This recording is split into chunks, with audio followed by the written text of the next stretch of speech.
Le week-end du 21 septembre, ce petit hôtel de la place de la Résistance affichera complet. Dans les chambres, des athlètes de la France entière qui viennent par petits groupes. Des groupes qui ont réservé depuis 3 ou 4 mois, mais en posant quelques conditions. Les marathoniens souhaitent leur petit déjeuner à 6 h le matin. Ils ont besoin de manger beaucoup 3 heures avant leur course. On va devoir leur servir des fruits frais, même des pâtes.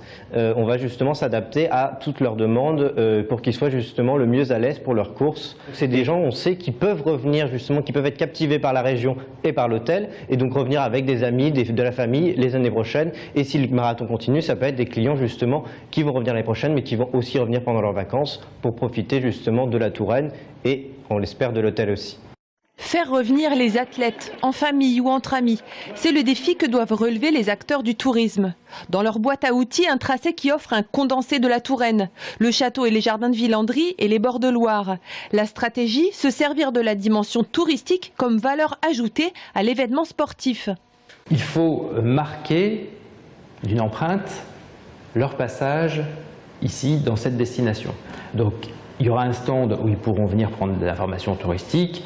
Une fois que le marathon a eu lieu, eh bien c'est à nous de faire jouer les réseaux sociaux et la presse pour faire en sorte qu'on en parle de cet événement comme un succès, comme un espace et une expérience qui a été mémorable pour tous ceux qui ont participé. Une expérience que vont vivre près de 3000 coureurs. Un succès comparé aux estimations des organisateurs qui tablaient sur environ 800 participants. L'idée du marathon ligérien date d'une dizaine d'années. La préparation de sa première édition a été lancée il y a 2 ans.